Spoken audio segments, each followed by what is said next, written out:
إن الحمد لله نحمده ونستعينه ونستغفره ونعوذ بالله من شرور أنفسنا ومن سيئات أعمالنا من يهده الله فلا مضل له ومن يضلل فلا هادي له وأشهد أن لا إله إلا الله وحده لا شريك له وأشهد أن محمدًا عبده ورسوله أما بعد فأعوذ بالله من الشيطان الرجيم بسم الله الرحمن الرحيم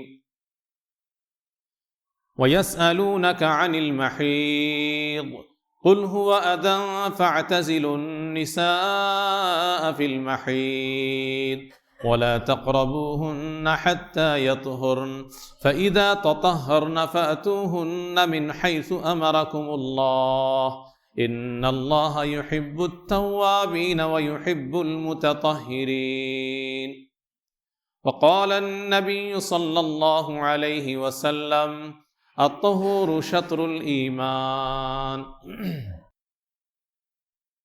معزز حاضرین جمعہ،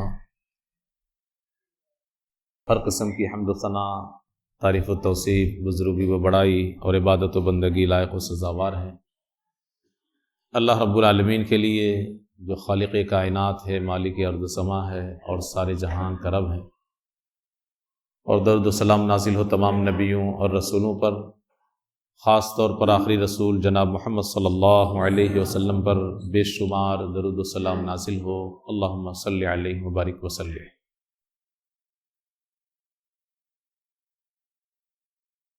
آج کے اس چکا چوند دنیا میں ٹائلز، پتھر لوگ عمارتوں میں لگا رہے ہیں، دیواریں بھی 50 سال کے پہلے کے مقابلے میں بڑی خوبصورت بنائی جا رہی ہیں، اور دنیا کے ترقی یافتہ لوگ اس معاملے میں بہت زیادہ آگے ہیں۔ دنیا کی ان چمک دمک کو دیکھ کر کے ایسا لگتا ہے کہ دنیا کی یہ ترقی یافتہ لوگ، جو کہ اکثر دین بیزار ہیں، یہ صفائی ستھرائی وغیرہ کا بڑا اہتمام کرتے ہیں اور رکھتے ہیں،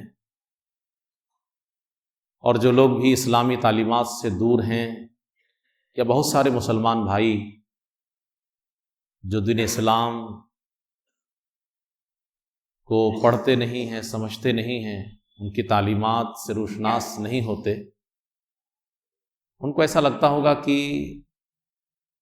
اور خاص طور پر مسلمانوں کے ماحول کو دیکھ کر، ان کے محلے اور ان کے معاشرے کو دیکھ کر، ان کے عادات و اطوار کو دیکھ کر، کہ دین اسلام میں پاکی، صفائی، طہارت و نظافت، اس کے اوپر توجہ نہیں دی گئی ہے، جبکہ آپ کو حیرت ہوگی جب آپ اسلام کا مطالعہ کریں گے، قرآن اور حدیث کو پڑھیں گے، کہ اسلام نے طہارت و نظافت، صفائی ستھرائی اور پاکیزگی کو وہ مقام دینی اعتبار سے دیا ہے، دینی اعتبار سے، کہ دنیا کے کسی بھی مذہب میں اتنی باریکی کے ساتھ پاکیزگی کا خیال نہیں رکھا گیا ہے۔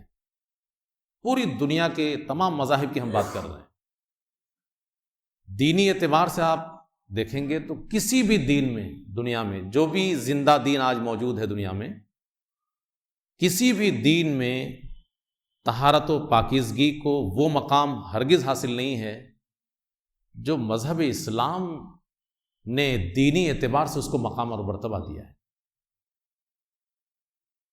آج آپ کے سامنے اسی کے اوپر تھوڑی سی گفتگو کرنی ہے کہ طہارت و پاکیزگی، صفائی اور ستھرائی اسلام کی نظر میں کیا ہے اس کا مقام اور مرتبہ، اور اسلام نے کتنی باریکی کے ساتھ اس کے اوپر بحث کی۔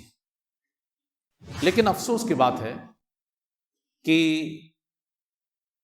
خاص طور پہ بر صغیر کی بات ہم کریں، عرب ممالک میں یا خلیجی ممالک میں یہ بات نہیں ہے، تو یہاں پہ مسلمانوں نے اسلام کی اتنی اہم تعلیم کو بالکل نظر انداز کر دیا ہے۔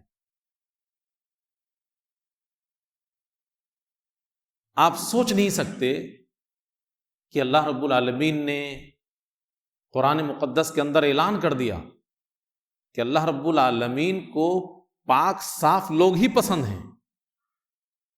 اللہ رب العالمین پاک صاف رہنے والے لوگوں کو پسند فرماتا ہے۔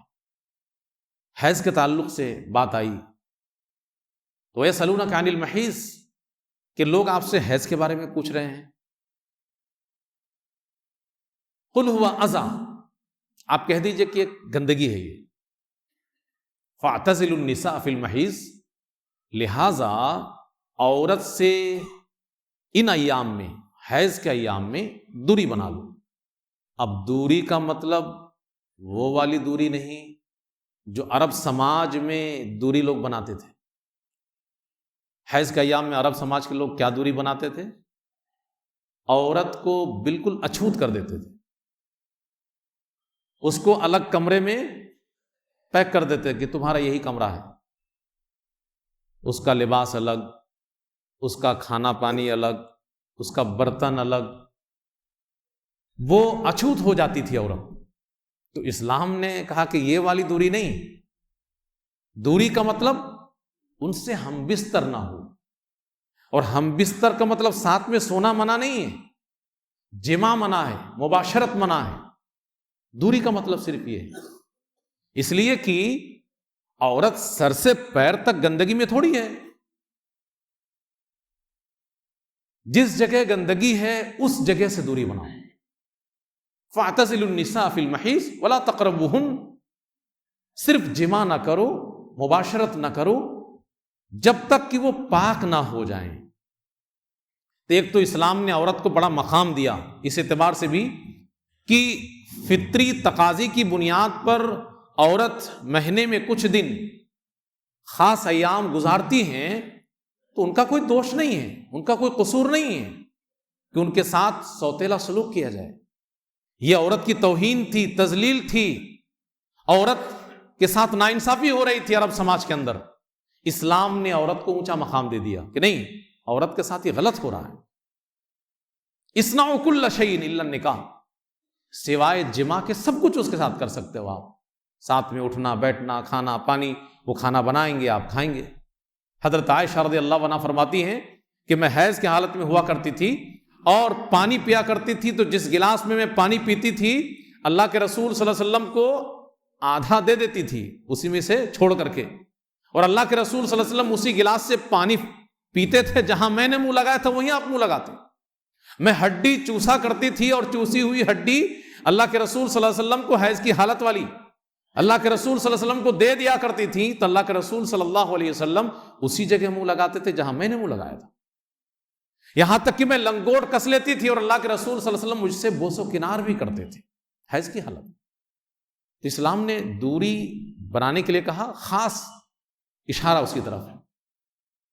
آگے اللہ رب العالمین نے اسی پس منظر میں جو گندگی کی بات آئی تو کہا کہ دیکھو گندگی اسلام کو پسند نہیں ہے، لہٰذا اس گندگی سے بھی دور رہنا ضروری ہے۔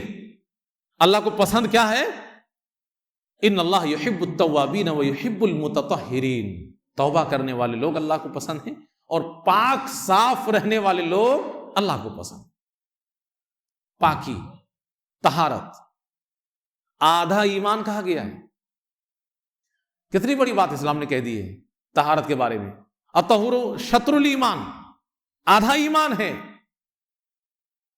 اسی طریقے سے پیارے نبی جناب محمد صلی اللہ علیہ وسلم فرماتے ہیں الایمان بضع وسبعون، اور بعض حدیث میں الفاظ ہیں کہ بضع وستون شعبہ، اسلام ایمان کے 60 سے زیادہ یا 70 سے زیادہ شعبے ہیں۔ فافضلها قول لا الہ الا اللہ، سب سے افضل شعبہ ایمان کا کیا ہے؟ توحید، لا الہ الا اللہ کہنا. وَأَدْنَاهَا، اور سب سے کم تر ایمان کیا ہے؟ سب سے کم درجے والا شعبہ ایمان کا کیا ہے؟ اِمَاطَةُ الْأَذَى عَنِ الطَّرِيقِ، راستے میں کوئی بھی تکلیف دہ چیز ہو اس کو ہٹا دینا، اس کو صاف کر دینا، یہ بھی ایمان ہے. گندگی کو صاف کرنا اسلام کی نظر میں یہ ایمان ہے. اسلام نے طہارت و پاکیزگی کو آدھا ایمان بھی کہا، اور اس حدیث کے اندر ایمان کا ایک شعبہ قرار دیا اس کو. راستے میں کوئی بھی تکلیف دہ چیز ہو، یہاں تک کہ گندگی ہی کیوں نہ ہو جس سے آدمی کو پریشانی ہو، تو الٹا ہم لوگ کرتے ہیں. ہم لوگ کیا کرتے ہیں؟ جہاں پہ کچھ گندگی راستے کے بغل میں ہو، بڑی آسانی لگتی ہے، وہیں لے جا کے اور گندگی ڈال دیتے. آپ بابو پور آ جائیے تو آپ کو سمجھ میں آ جائے گا کہ ہمارے مسلمان بھائی ہوں گے اکثر، اس میں راستے میں اس کی اگر صفائی ہو جاتی ہے تو 2 مہینے کے بعد پھر دھیرے دھیرے دھیرے دھیرے آپ ایک پوٹلی لے جا کے ڈالتے ہیں، کوئی اور ایک پوٹلی لے جا کے ڈالتا ہے، کوئی ایک بوری لے جا کے ڈالتا ہے، وہاں سے گزرنا مشکل ہو جاتا ہے. تو کہا اماطۃ الاذی عن الطریق، راستے سے تکلیف دہ چیز کو ہٹا دینا یہ بھی ایمان کا شعبہ ہے. والحیاء شعبۃ من الایمان، اور حیا کرنا، شرم کرنا یہ بھی ایمان کا شعبہ ہے. تو اسلام نے بڑا اونچا مقام عنایت کیا ہے. آئیے ہم سرسری طور پہ جائزہ لیتے ہیں اختصار کے ساتھ. سب سے پہلے انسان کا بدن، انسان کا جسم. میں نے کیا کہا ہے؟ دنیا میں کسی بھی مذہب میں طہارت اور نظافت کو وہ درجہ اور وہ مقام حاصل نہیں ہے جو اسلام نے اس کو عطا کیا ہے. جتنی باریکی کے ساتھ اسلام نے پاکیزگی کی طرف توجہ دلائی ہے آپ کو کہیں مل ہی نہیں سکتا. ابھی آپ دیکھیں بدن کے تعلق سے کہ بدن کو پاک و صاف رکھنا ہے. ہمارے آپ کے اوپر، مسلمان کے اوپر دن رات میں 5 وقت کی نماز فرض ہے. نماز 5 وقت پڑھنی ہے، اور نماز کے لیے شرط کیا ہے؟ پاک ہونا، حدث اصغر سے بھی اور حدث اکبر سے بھی.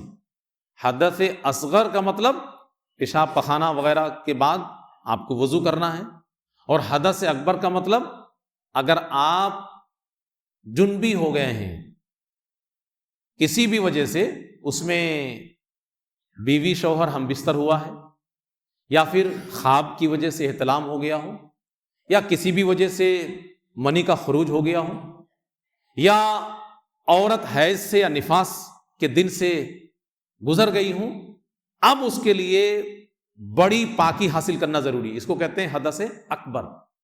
تو بڑی پاکی حاصل کرنا بھی ضروری ہے، اور ساتھ ہی ساتھ چھوٹی پاکی بھی حاصل کرنا ضروری ہے. حدث اصغر چھوٹے والی ناپاکی سے بھی آپ کو پاک ہونا ہے، اس کے لیے وضو ہے.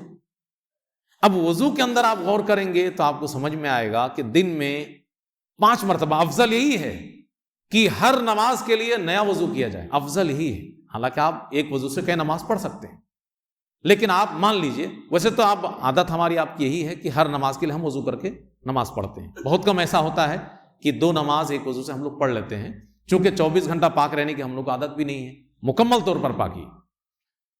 تو وضو کی باریکی پہ آپ جب دھیان دیں گے تو پتہ چلے گا کہ جسم کے کھلے ہوئے حصے کو، عام طور پہ جو جس حصہ کھلا رہتا ہے، دن میں 5 بار اسلام نے اس کو پاک دھلنے کے لیے، صاف کرنے کے لیے کہا ہے.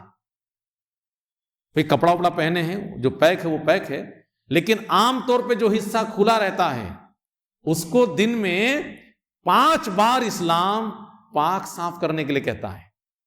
یا ایھا الذین آمنوا اذا قمتم الی الصلاۃ، جب بھی نماز کے لیے کھڑے ہو، اگر پاکی نہیں ہے، وضو نہیں ہے، تو وضو کرنی پڑے گی. اور اس کا پورا طریقہ اسلام نے بتا دیا کہ جب نماز کے لیے کھڑے ہو تو وضو کرو. اس پوری آیت میں وضو، پھر اس کے بعد تیمم کا بھی تذکرہ ہے. تو یہ اسلام کے اندر آپ دیکھیں کہ اس کا دھیان کتنا رکھا گیا ہے کہ انسان پاک صاف رہے. اچھا، اسی طریقے سے غسل کرنا، بڑی پاکی کیسے حاصل ہوگی؟ وضو سے تو چھوٹی پاکی حاصل ہوگی، لیکن بڑی پاکی بھی ضروری ہے نماز کے لیے. بڑی پاکی کیسے حاصل ہوگی؟ سر سے پیر تک پورا دھلنا ہے آپ کو، سر سے لے کر کے پورا پیر تک پورا جسم کو دھلنا ہے، غسل کرنا ہے. اور وہ مباشرت کی شکل میں، احتلام کی شکل میں، کسی بھی وجہ سے منی کے خروج کی شکل میں، حیض کے ایام گزارنے کے بعد، نفاس کے ایام گزارنے کے بعد ضروری ہے کہ پہلے آپ غسل کریں گے، اس کے بعد ہی آپ نماز پڑھیں گے. تو غسل کرنا. اور جمعہ کا دن بھی بعض علماء نے جمعہ کے دن کے غسل کو واجب مانا ہے کہ کم از کم مسلمان کو ہفتے میں ہر حال میں، ٹھنڈی ہو گرمی ہو کچھ بھی ہو، ایک دن تو غسل کرنا ہی کرنا ہے. جمعہ کے دن کے غسل کو بعض علماء نے واجب قرار دیا ہے، بعض علماء نے مستحب قرار دیا ہے. تو جمعہ کے دن کا بھی غسل، اور بھی کئی مواقع سے غسل کا مسئلہ آتا ہے اسلام میں، وہ سب میں پاکی کا معاملہ ہے. اسی طریقے سے پیارے نبی جناب محمد صلی اللہ علیہ وسلم نے کہا کہ 10 من الفطرہ، 10 چیزیں فطرت میں سے ہیں. 10 چیزیں، یہ انسان کی فطری چیز ہے. اگر کوئی دنیا میں انسان ہے تو اس کے اندر یہ چیزیں ہونی چاہیے، چاہے مسلمان ہو چاہے غیر مسلم. لیکن چونکہ فطری چیزوں کے ساتھ اسلام کہیں ٹکراتا نہیں ہے، اسلام دین فطرت ہے، تو فطرت کی چیز سے اسلام ٹکرا ہی نہیں سکتا. تو اس لیے اسلام نے کہا کہ یہ فطری چیزیں ہیں، تو اسلام کی تعلیم بھی ہے کہ ہر مسلمان اس کو اپنا لے. 10 من الفطرہ، 10 چیزیں فطری ہیں اور ہر مسلمان کو اس کو اپنا لینا چاہیے. قص الشارب، مونچھ کو تراشنا. مونچھیں بڑی ہوں گی تو آپ کو کئی طریقے سے دقت آئیں گی. کھانا پانی کھائیں گے وہ سب مونچھ میں پریشان کریں گے آپ کو. پھر ناک کے ساتھ اس کا رشتہ جڑا ہوا ہے، ناک سے بھی گندگیوں کا مسئلہ ہے. تو کل ملا جلا کے اگر مونچھ بڑی رکھیں گے تو آپ کے لیے پاک صاف رہنے میں دقت آئے گی. تو اسلام نے کیا کہا؟ قص الشارب، مونچھ بڑی نہیں رہنی چاہیے، مونچھیں پست ہونی چاہیے، اس کو تراش دینا چاہیے. یہ فطری چیز ہے اور اس کا تعلق پاکی سے. اکثر چیزیں اس حدیث میں جو فطری چیزیں ہیں اس کا تعلق پاکیزگی سے ہے. قص الشارب وعفاء اللحیہ، داڑھی کو بڑھانا. اسی طریقے سے والسواک، مسواک کرنا. منہ کی گندگی کو صاف کرنے کے لیے اسلام نے کیا کہا ہے؟ السواک، مسواک کرو. اور مسواک اسلام کو اتنا پسند ہے کہ منہ کی گندگی سے بالکل آپ ہر ٹائم فریش رہیں. اسلام یہ چاہتا ہے، یہ نہیں کہ صبح ایک بار کر لیں اور دن بھر پھر شام ہوتے ہوتے اندر الجھن ہونے لگے آپ کو. 5 ٹائم. اسلام کی پسند تو یہ ہے لیکن واجبی حکم نہیں ہے. پیارے نبی جناب محمد صلی اللہ علیہ وسلم فرماتے ہیں کہ میری پسند تو ہے، میری چاہت تو ہے، لیکن میری امت کے لوگوں کے اوپر بھاری ہو جائے گا یہ. لولا نشق علی امتی لامرتهم بالسواک عند کل صلاۃ. بعض حدیث میں عند کل مسجد کا تذکرہ ہے. ہر نماز کے وقت مسواک کا میں حکم دے دیتا، اس کو واجب قرار دے دیتا، فرض بنا دیتا. اتنی مجھے محبت ہے مسواک سے. کیوں بھائی؟ پاکیزگی. آپ سوچیں ذرا سا، جب آپ اپنا منہ صاف کر لیتے تو کتنا سکون ملتا ہے آپ کو. آپ 2 دن آپ اپنا منہ صاف مت کریے، تجربہ آپ کر کے دیکھ لیجئے، اور 2 دن کے بعد اچھی طرح آپ منہ صاف کر کے دیکھیے تو آپ کو لگے گا کہ مرے ہوئے تھے زندہ ہوئے. اور اسلام کہتا ہے کہ 5 وقت. تو اندر سے آپ کی روح کے اندر پاکیزگی کا کیا معاملہ ہوگا آپ سوچ نہیں سکتے کہ 24 گھنٹے میں کبھی بھی آپ کو اپنے منہ کے اندر سے کچھ الجھن نہ ہو. بالکل اسلام یہ چاہتا ہے. والسواک واستنشاق الماء، ناک میں پانی چڑھانا. کس مذہب میں یہ سب باتیں بتائی گئی ہیں بتائیے آپ؟ ناک میں بھی پانی چڑھانا. کیوں؟ گندگیاں ناک کے اندر تک چلی جاتی ہیں. پولوشن، پردوشن. ہم لوگ تو کانپور شہر میں رہتے ہیں، پولوشن کے معاملے بہت آگے ہے کانپور. تو آپ چلتے پھرتے سانس لیتے سب گندگیاں جمع کرتے ہیں. اسلام نے 1450 سال پہلے ہی کہہ دیا کہ ہر دن 5 مرتبہ وضو کرو تو پانی چڑھاؤ، تاکہ اوپر تک جہاں تک گندگی گئی ہے وہاں تک پانی جا کر کے اس کو نکال کر کے لے آئے. استنشاق الماء، پانی ناک کے اندر تک چڑھانا. اسی طریقے سے قص الاظفار، ناخن کاٹنا. اب تو لوگوں نے فیشن بنا لیا ہے ناخن بڑا کرنا. کتنی گندگیاں. ذرا سا آپ دھیان نہ دیں، 2 ہفتہ، صرف 2 ہفتہ چھوڑ دیجئے، اس کے بعد پھر آپ اپنے ناخن کا جائزہ لیجئے کہ ناخن کی حالت کیا ہے. کام دھام کرنے کے بعد اتنی گندیاں ہو جائیں گی کہ آپ پریشان ہو جائیں گے.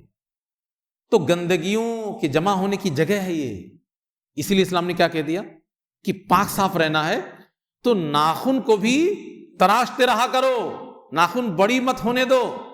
اس کو جیسے ہی لگے کہ ہاں گندگیوں کی جگہ بن سکتی ہے کاٹ لیا کرو. اسی طریقے سے قص الاظفار کے بعد غسل البراجم. آپ کو حیرت ہوگی اس بات پہ کہ انگلیوں میں جو پور ہوتے ہیں، آپ اپنے انگلیوں کو دیکھ لیجئے ایک بار، اندر کی طرف بھی لکیریں ہیں، اوپر کی طرف بھی لکیریں ہیں، اس کو بھی دھلنا رگڑ کر کے. بتائیے، ہاتھ دھل رہے ہیں وضو میں، وہ تو ہے ہی، اس کے بعد الگ سے کہا جا رہا ہے کہ یہ بھی فطرت میں سے ہے کہ دھیان کر کے پوروں کو دھلا کرو، چونکہ گندگیاں ان سب میں الگ سے جمع ہوتی ہیں. اتنی باریکی کے ساتھ اسلام نے کہا ہے کہ پوروں کو بھی دھلا کرو. اسی طریقے سے نتف الابط، یہ بغل کے بال اکھاڑ لیا کرو، وہاں پر بھی گندگیاں ہوتی ہیں. اور اس کے بعد حلق العانہ، زیر ناف کے بال کو موڑ لیا کرو.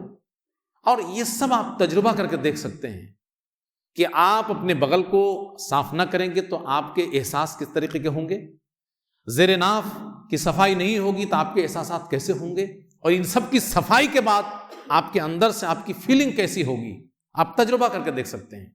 تو یہ سب فطری چیزیں بیان کی گئی ہیں کہ یہ سب فطری چیزیں ہیں. اور اسی طریقے سے انتقاص الماء، پیشاب بخانے کے بعد پاکی اور صفائی حاصل کرنا، پانی کے ذریعے سے، ڈھیلے کے ذریعے سے، یا دونوں کے ذریعے سے. اس کی شرح میں یہ بات آتی ہے کہ اگر ہو سکے تو سب سے بہتر کیا ہے، ڈھیلا استعمال کرو پھر پانی استعمال کرو، دونوں چیز استعمال کرو، نہیں تو پھر دونوں میں سے جو میسر ہو اس کا استعمال کرو. اور راوی کہتے ہیں کہ 10ویں چیز تو میں بھول گیا، لیکن لگتا ہے کہ وہ کلی کرنا ہے. تو یہ 10 چیزیں کیا ہیں، فطری چیزیں ہیں، فطرت میں سے ہے، اور اسلام فطری دین ہے، اس لیے اسلام نے اس کو دینی حیثیت دے دی ہے. لہٰذا مسلمان کو ان 10 چیز کو اپنا لینا چاہیے اپنی زندگی میں، اور ان میں سے اکثر چیزوں کا تعلق پاکی اور صفائی سے ہے. اسی طریقے سے اسلام نے پاکی اور صفائی کے سلسلے میں اتنا دھیان رکھا ہے کہ اس ہاتھ کا حصہ بنا دیا اسلام نے. اچھا کام جتنا کرنا ہے سب دائیں ہاتھ سے کریے آپ، اور جتنا سارا گندا کام کرنا ہی، انسان ہے تو گندگی کو بھی صاف بھی کرنا ہے، تو بائیں ہاتھ کا استعمال کیجیے. بہت سارے مسلمان بھائی اس کا بھی لحاظ نہیں کرتے، خیال نہیں کرتے. دائیں ہاتھ سے اچھا کام اور بائیں ہاتھ سے گندا کام. چنانچہ اللہ کے نبی صلی اللہ علیہ وسلم ایک حدیث سماعت فرما لے، آگے بڑھتے ہیں ہم. اذا بال احدکم، جب تم میں سے کوئی شخص پیشاب کرے، فلا یاخذن ذکرہ بیمینی، تو اپنی شرمگاہ کو دائیں ہاتھ سے نہ چھوئے. ولا یستنجی بیمینی، دائیں ہاتھ سے استنجا نہ کرے. اور بھی تفصیلات ہیں. بہرحال یہ ایک اشارہ ہے کہ اسلام نے صفائی اور ستھرائی، اسلام کی نزاکت کو آپ دیکھیں کہ ہاتھ کا حصہ کر دیا ہے. اچھا کام جتنا ہو، مبارک کام جتنا ہو، ان سب میں دائیں ہاتھ کا استعمال کیجیے، کھائیے پیجیے وغیرہ وغیرہ. اور جتنے بھی گندے کام لگے ان سب کو بائیں ہاتھ سے کیجیے، تاکہ کبھی بھی آپ کو ذرا سی بھی الجھن نہ ہو، یار اس ہاتھ میں تو گندی چیز پکڑا تھا اور اسی ہاتھ سے کھانا کھا رہے ہیں.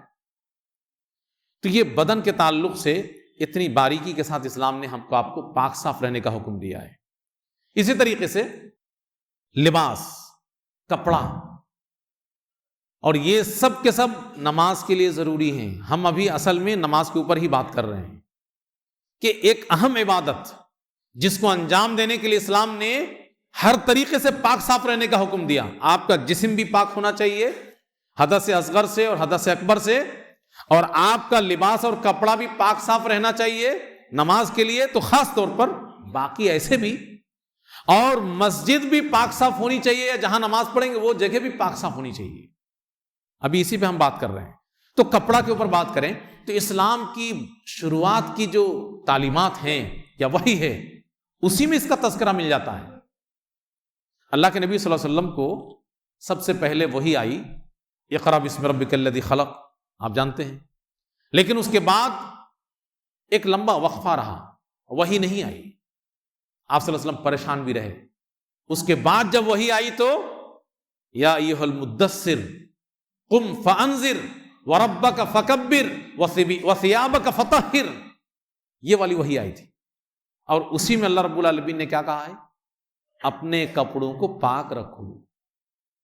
اسلام کی شروع کی تعلیمات میں سے اور شروع کے وحی میں سے کپڑوں کا پاک صاف رکھنا بھی ہے. اسلام نے اتنا اس کے اوپر دھیان دیا ہے اور اس کا مقام اتنا بلند کیا ہے. وَثِيَابَكَ فَطَهِّرْ، اپنے کپڑوں کو پاک صاف رکھو. اور پیارے نبی جناب محمد صلی اللہ علیہ وسلم نے اس سلسلے میں حضرت جابر رضی اللہ عنہ بیان فرماتے ہیں، جو تعلیمات دی ہیں، کہ ایک آدمی کو دیکھا کہ وہ کپڑا جو پہنا ہوا اس میں میل کچیل ہے، گندا کپڑا ہے. تو آپ صلی اللہ علیہ وسلم نے کہا کہ بھائی اس کو پانی نہیں ملتا کہ کپڑا دھل لے. یعنی نماز کا معاملہ نہیں تھا، لیکن ایسے بھی گندا کپڑا اللہ کے نبی صلی اللہ علیہ وسلم کو پسند نہیں آیا. ناپاک کی بات نہیں کر رہے ہیں، جو لفظ آیا ہے وہ میل کچیل والا. یہ نہیں تھا کہ ناپاک کپڑا پہنا ہوا تھا. میل کچیل والا کپڑا اسلام کو پسند نہیں ہے. اس کو 24 طریقہ ہو استعمال کرنے کا، اس کو استعمال کر کے دھل کر کے صاف کر لیا جائے، گندگی نہ رہے، نظر نہ آئے، میل کچیل بھی نظر نہ آئے. یہاں تک کہ اسلام نے جو باریکی کے ساتھ اس کا حکم دیا ہے، اسی حدیث کا ایک حصہ اس لیے میں بتا دے رہا ہوں. ایک آدمی آیا، حضرت جابر رضی اللہ عنہ بیان فرماتے ہیں، بال اس کے بکھرے ہوئے تھے، سر کے بال. تو اللہ کے نبی صلی اللہ علیہ وسلم نے فرمایا کہ بھائی اس کو کچھ ملتا نہیں ہے کہ اپنے بال کو سنوار لے، کوئی چیز سے سیدھا کر لے. آپ سوچ سکتے ہیں کہ سب اسلام بال کو بھی سیدھا کرنے کی تعلیم دیتا ہے کہ اس میں بھی کنگھی کر لیا کرو بھائی. بلکہ ایک حدیث میں اللہ کے نبی صلی اللہ علیہ وسلم کا یہ حکم ہے کہ من کان لہ شعر، جس شخص کو اللہ نے بال دیا ہے، فلیکرمہ، تو اپنے بال کی عزت کرے. بال رکھنا اسلام میں گناہ نہیں ہے. ہاں اس کی بھی وضاحت ہے شریعت میں کہ بال کو آپ کو کیسے رکھنا چاہیے. بڑے بال بھی آپ رکھ سکتے ہیں، اللہ کے نبی صلی اللہ علیہ وسلم کی سنت بھی ہے پٹے دار بال رکھنا، لیکن بال رکھنا مسئلہ نہیں ہے. اسلام کی نظافت دیکھیے، اسلام کے مزاج کو آپ سمجھیے، اس کی نزاکت کو محسوس کیجئے. بال اگر ہے تو یہ نہیں کہ کیسے بھی ہیں، اس کو سجا سنوار کے رکھو. اسلام پسند کرتا ہے اس کو. تو کہا کہ جس کے پاس بال ہے وہ اپنے بال کی عزت کرے. اسی طریقے سے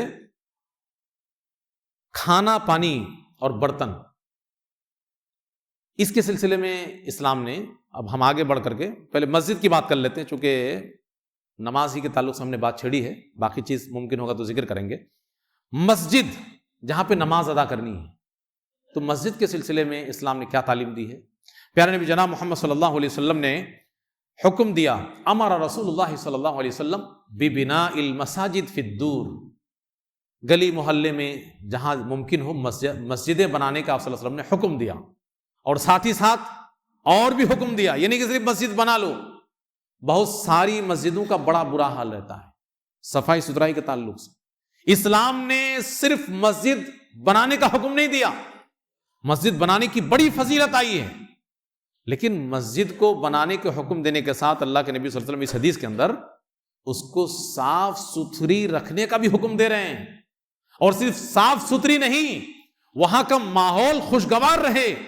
کہتے ہیں کہ عطر چھڑکو مسجد میں، مسجد کو خوشبو میں بسا دو. یہ حکم ہے اللہ کے نبی صلی اللہ علیہ وسلم کا، ببناء المسجد وان تنظف وتطیب. اللہ کے رسول صلی اللہ علیہ وسلم نے حکم دیا کہ محلوں میں، گلیوں میں خوب مسجدیں بنائی جائیں، اور ساتھ ہی ساتھ مسجدوں کو خوب صاف رکھی جائے اور خوشبو میں مسجد کو بسا دیا جائے. اور اسی طریقے سے مسجد میں گندگی کرنا اسلام کو بہت ناپسند ہے.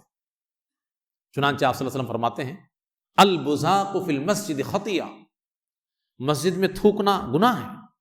مسجد میں آپ تھوک نہیں سکتے. آج تو پتھر اور ٹائلز کا زمانہ آ گیا ہے، فرش کا زمانہ ہے، قالین بچھی ہے، تو آپ سوچیں گے یار کون بیوقوف ہے جو مسجد میں تھوک دے.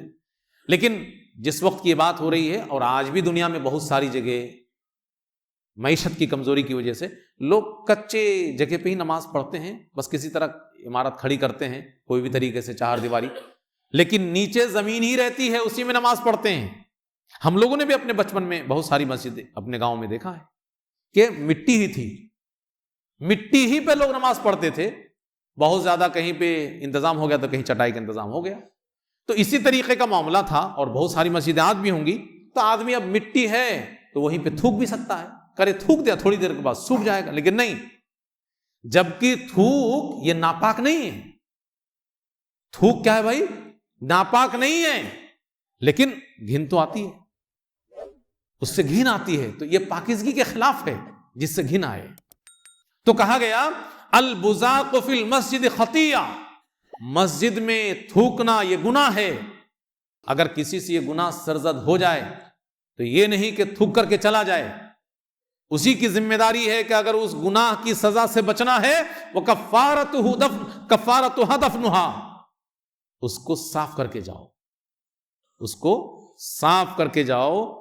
ہاں، دوسرے کو دیکھنے والے کو پتہ نہ چلے کہ یہاں تم نے تھوکا تھا. اسی طریقے سے پیارے نبی جناب محمد صلی اللہ علیہ وسلم نے کہا کہ عرضت علی امتی باعمالها، میرے اوپر میری امت کے اعمال پیش کیے گئے. میری امت کے لوگ کیا کیا عمل کریں گے وہ سب میرے اوپر پیش کیے گئے، میں نے دیکھا. تو حسنھا وسیئھا، اچھے اعمال کو بھی دیکھا، برے اعمال کو بھی دیکھا.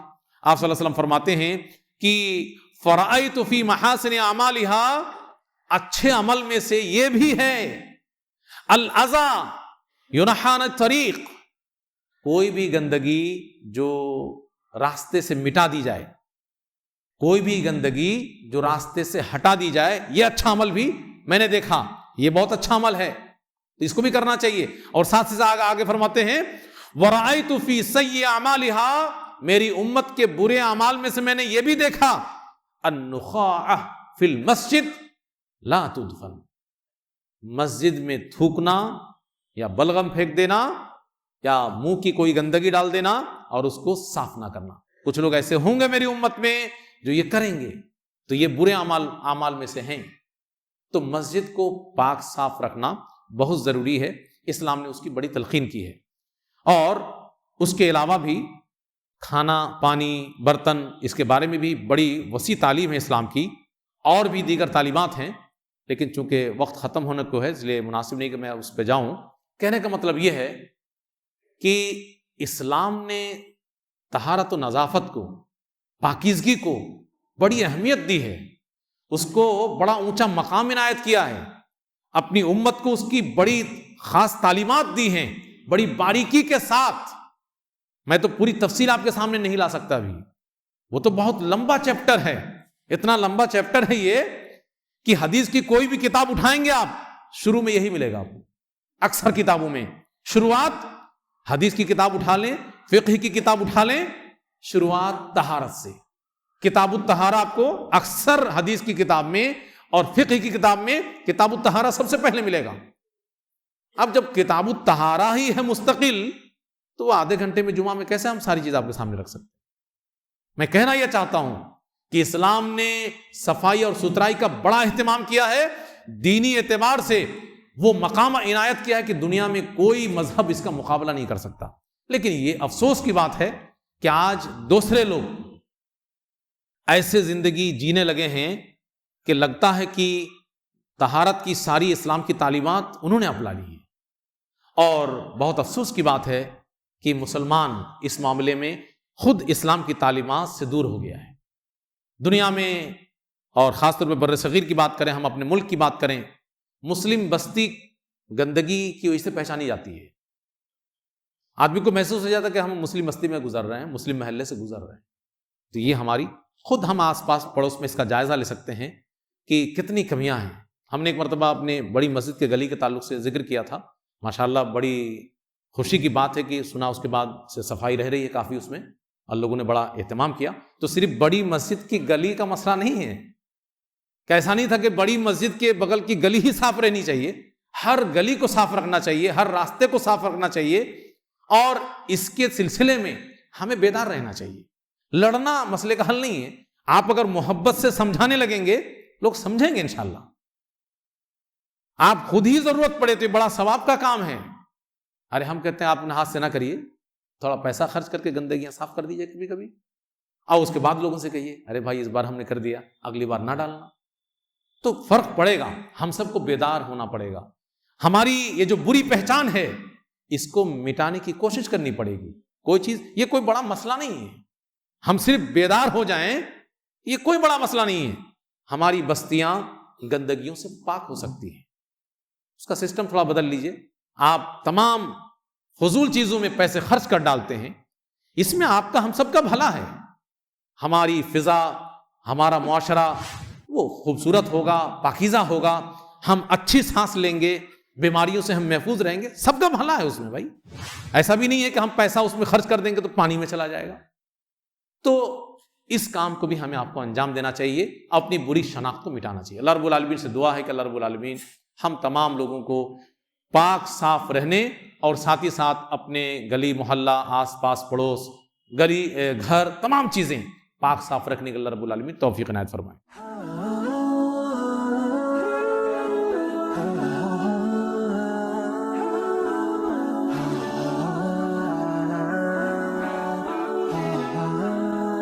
Mm-hmm.